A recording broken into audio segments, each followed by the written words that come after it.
Okay, so let's end this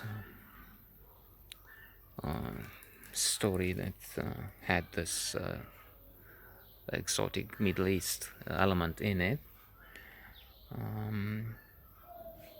He passed the exam because he copied. We've been through some things together, like Petroshan, where we went out together. We even had this trip. I don't know how we've done it. I mean, why we went there, Petrila, I think, and met these, this group of I don't know, swingers maybe. But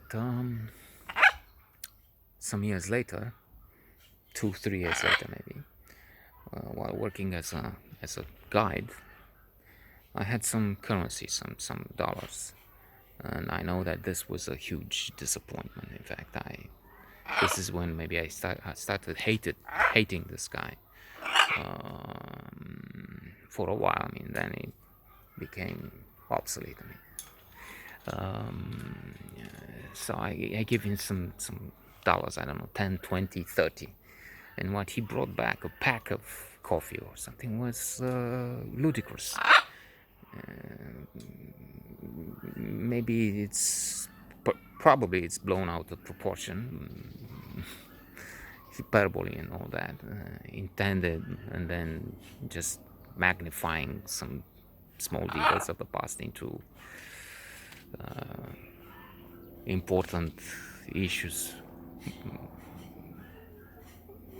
in a false manner. Whatever the case is, he brought back less, less. My thinking is much less than the money he received, and I was thinking, I mean, fuck you, and help you, and this is what you do now. You make not just a little money, some commission, but I mean, you screw me. And, yeah, so I was regretting the attachment. I mean, the idea of teaching this guy for free. My thinking is, can't remember the details, and then having him pass eventually. It wasn't just trying to teach him something, trying to teach something to a guy who knew nothing, but then eventually lifting him into the next year because he had to copy. So my impression was that I bended backwards for him some mathematics, and eventually risking to fail my own exam, as I mentioned, giving him my own text. He went on to give it further, and I was on the point of failing the exam because I didn't have, at the end, when the time was up, I didn't have anything to present, to hand in. He copied, so he passed. Otherwise, he didn't know the answers. But then he gave my own paper further down the line. So, fuck you. That's, if you're watching this, fuck you, Dr. Rauhi. Okay, let's move on. So, that was one in a lesson, in a what this professor, Harvard professor says, Tal Ben-Shahar. Positive psychology. I keep mentioning his lectures. They are the ones you should watch, not this. Learn to fail or fail to learn. When they ask, what do you wish for your students? I wish they fail more, because if you don't fail, that means you're not trying.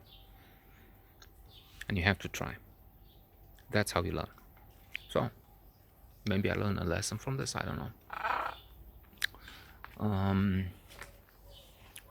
So, one thing which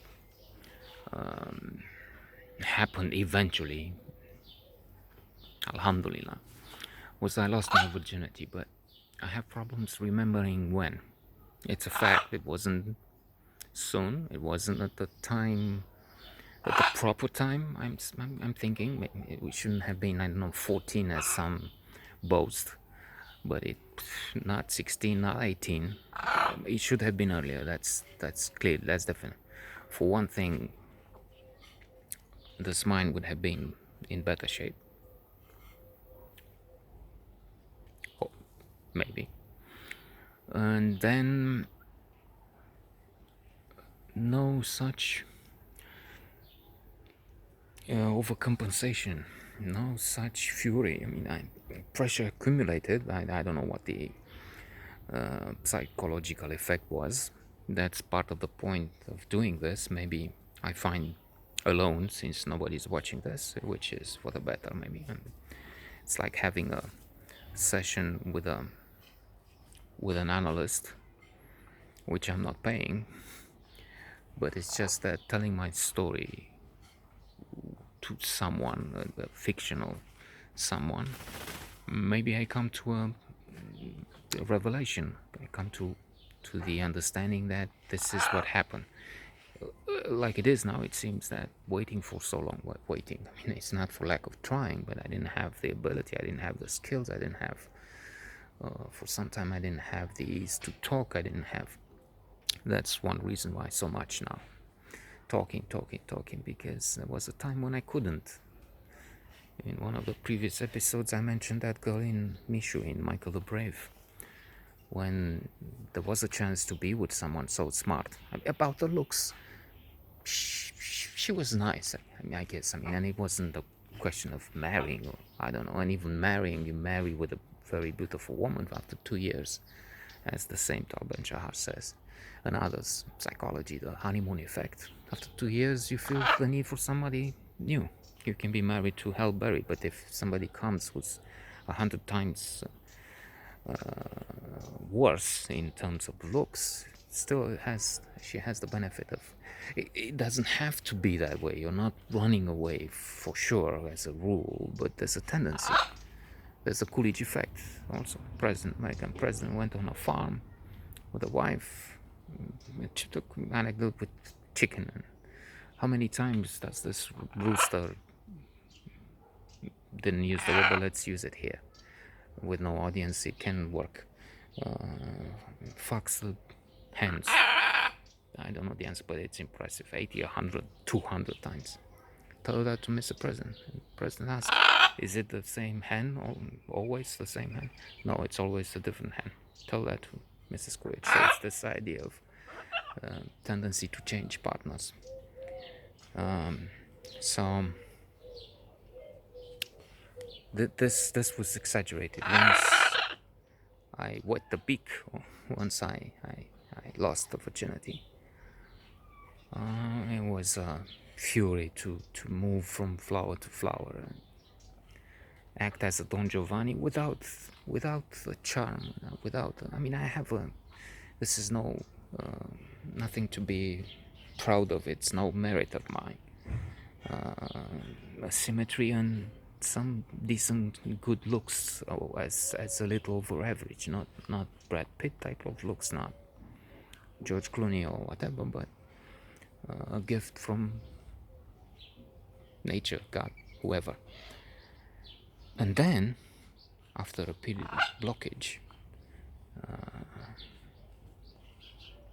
as I was mentioning with this girl Magda, I think her name was in high school, when I couldn't even talk to her. She was such a smart girl, such a smart woman, and she pushed me. I mean, with her superiority, with her intellectual prowess, her erudition. She read so much, and it was such a good thing I met her. Who knows what could have been? I mean, if I had some of this non-stop talk of now,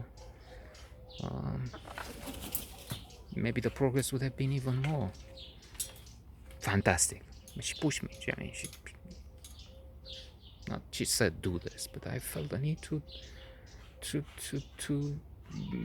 stop being so stupid. So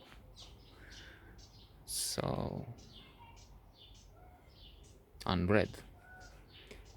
And then Dostoevsky, Tolstoy. So